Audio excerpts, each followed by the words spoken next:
Welcome to NTD News Today. I'm Kevin Hogan. Let's take a look at our top stories. The head of Homeland Security visits the U.S.-Mexico border while lawmakers weigh in on solutions and who's to blame for the border crisis. A state senator in Arizona says the voting strength of residents was diluted and their constitutional rights were violated. He's suing Katie Hobbs and Maricopa County officials. The FBI possibly violating First Amendment rights. That's what some legal experts are now reportedly saying after journalists released the so-called Twitter files. U.S. prosecutors unseal the indictment against FTX founder Sam Bankman-Fried. Find out what charges he's facing in a case the new company's CEO calls plain old embezzlement.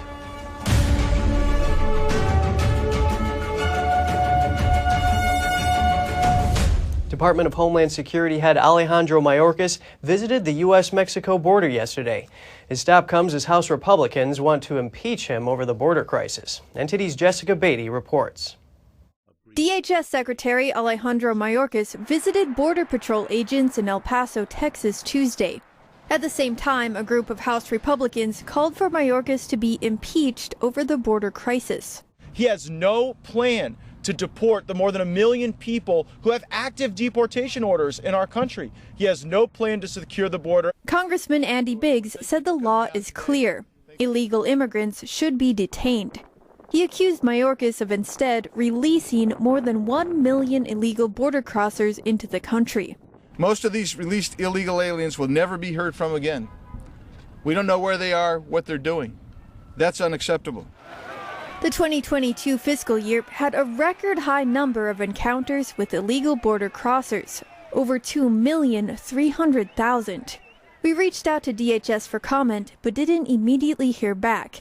Democrat lawmakers near the border are also concerned. Congresswoman Veronica Escobar says Congress is to blame for not passing an immigration bill since 1996, and she says that one limited legal pathways. Congress and administrations before the Biden administration have chosen to address immigration as a border-only issue. Dealing with immigration as a border-only issue has created the humanitarian crisis that we face today. Now Texas officials are worried the border crisis will get even worse after Title 42 is lifted. The policy, aimed at stopping the spread of COVID-19, allowed officials to turn away illegal immigrants at the border. Last month, a federal judge ordered the government to do away with it. We have to secure the border because the only thing that the Border Patrol is doing is processing a lot of them to come into the U.S. and then returning some of them under Title 42. Title 42 goes away. This is going to just open up a lot of large numbers of people coming to border communities. CNN reports that every day over the weekend, more than 2,400 illegal immigrants entered El Paso alone. Jessica Beatty, NTD News. An Arizona state senator plus several voters in Mojave County filed a lawsuit against Governor-elect Katie Hobbs and Maricopa County officials. The lawsuit focuses on the November 8th midterm elections. NTD's Daniel Monahan has the story. The lawsuit was filed by State Senator Sonny Borelli in the Mojave County Superior Court. It is backed by the Mojave Republican Party. The defendants are Katie Hobbs, who is also the top election official in Arizona, as well as Maricopa Recorder Stephen Richer, Maricopa Board of Supervisors Chairman Bill Gates, and other members of the board. The lawsuit aims to nullify the results of the November 8th gubernatorial election in Maricopa County. A similar legal challenge was filed last week by GOP gubernatorial candidate Kari Lake. My lawsuit includes a declaration from a whistleblower from Runbeck, claiming that nearly 300,000 ballots with no chain of custody were counted, infecting the legal vote count. Lake says the election laws and rules clearly state that they should not have been counted at all. She says that there are also additional witnesses of what she calls botched elections. Other whistleblowers came forward to declare under threat of perjury that tens of thousands of ballots did not pass the signature verification process set up to keep illegal ballots out. Lake says the rejected ballots were counted anyways. Moreover, she alleges that 25,000 ballots, quote, appeared out of nowhere 2 days after Election Day. The suit by State Senator Borelli alleges that the voting strength of residents in Mojave County, Arizona, was diluted and their constitutional rights were violated. It further states that multiple systemic failures in the conduct of the election in Maricopa County, Arizona, were the culprit. Maricopa County Supervisor Steve Gallardo, a Democrat, criticized Borelli's filing on Twitter. He accused Borelli of, quote, using our judicial system to continue the frivolous and ridiculous efforts to undermine our democracy.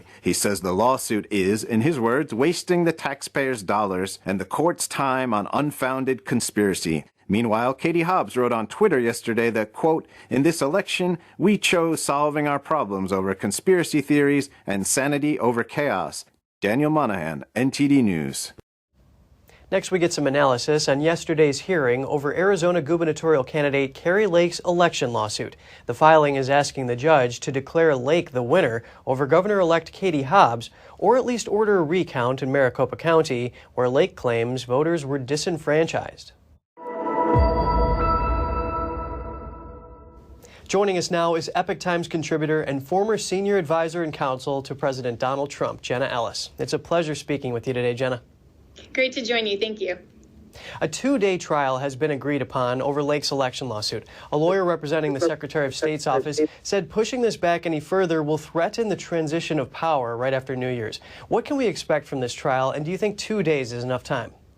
Well, it's interesting that Katie Hobbs is more concerned about the transition of power than a free and fair election and making sure that the results are fair and accurate. That seems to be everyone's primary concern if we care about democracy and the Constitution in this country. And so I think this is a great step forward that this judge is taking the petition from Kari Lake very seriously and said that there is sufficient evidence here, and there's a lot of evidence. And what she's alleging, of course, is that the margin of error, which is about the margin of victory, rather, which is about 17,000 ballots, that there are more ballots than that. She alleges about 135,000 ballots that may have been counted illegally or not according to state law.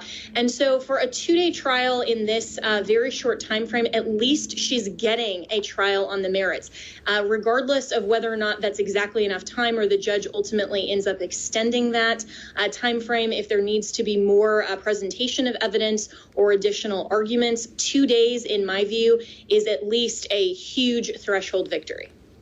And thanks for helping us understand this time frame. Now, Maricopa County is pushing back on a request by Lake's attorneys to access the ballots. How critical is that access? It's incredibly critical because, of course, it will be Lake's burden of proof to show at trial that there were sufficient ballots that were over that margin of victory that were counted illegally. So for Maricopa County to not provide this data to Lake is really interference in that presentation. But I think that it just shows that election officials are anti-Republican in the sense that they are trying intentionally to thwart these types of challenges. And what makes you say that they're anti-Republican? Well, because we've seen that these types of election officials are specifically not providing evidence to Republican candidates that are mounting these sorts of election challenges. This is exactly what we saw in the 2020 election with Donald Trump. This is what we've seen in other instances where Republicans have mounted challenges. And it seems like when Democrats challenge, not only does the mainstream media ultimately help them and say that's totally fine, but also local election officials are not nearly as hesitant to provide that type of data. Now, I want to go back to what you said about the judge here. After the hearing, Lake said in a statement that it was telling. She said the judge noted the volume of her evidence the team compiled. Based on what Lake has said, do you think this will be sufficient in making her case?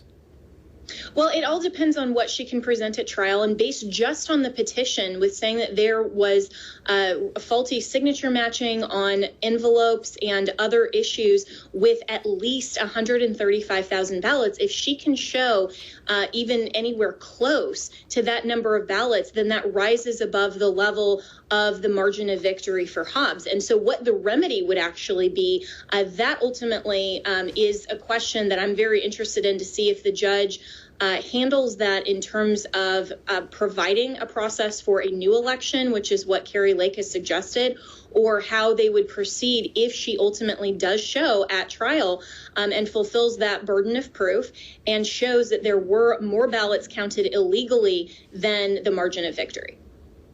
Excellent to have your analysis. Epoch Times contributor and former senior advisor and counsel to President Donald Trump, Jenna Ellis, thank you so much for your time.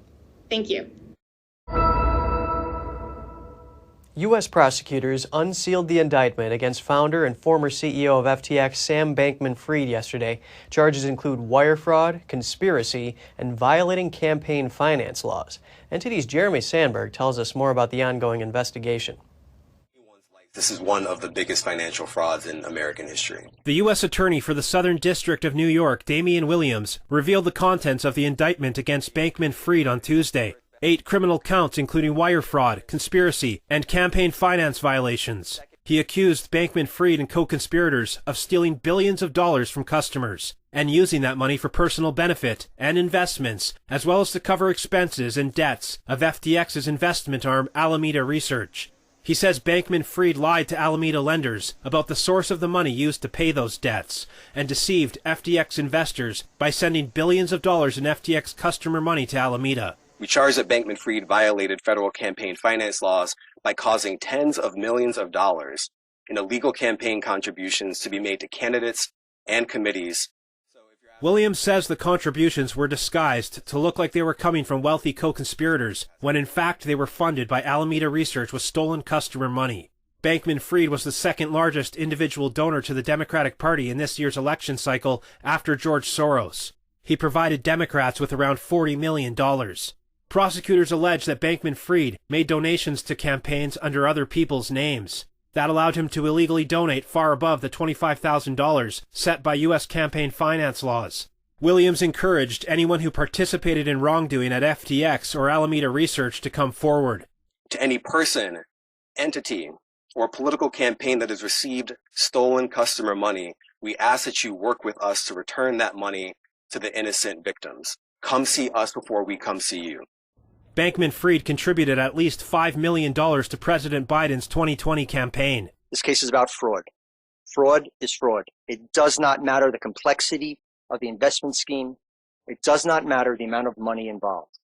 If you mislead and deceive to take what does not belong to you, we will hold you accountable. Before his arrest, Bankman-Fried was scheduled to testify before U.S. lawmakers on the House Financial Services Committee. The hearing went ahead anyway, with FTX's new CEO, John Ray, as the main witness.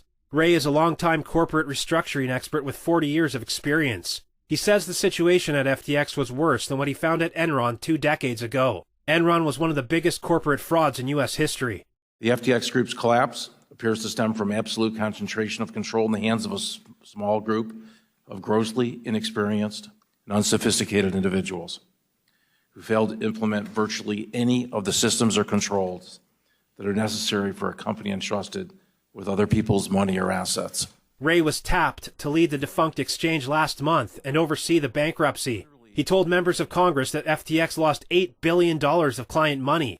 This is really old-fashioned embezzlement.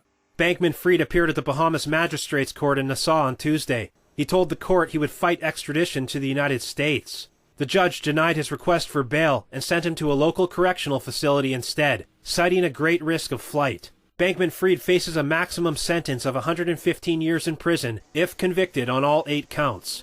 Jeremy Sandberg, NTD News. Several lawmakers have publicly said they'll return donations from Bankman-Fried or redirect them to charities. White House Press Secretary Karine Jean-Pierre declined to answer if President Biden will return any donations when asked yesterday. She asserted that she's covered by the Hatch Act and referred anyone with questions about political contributions to the DNC.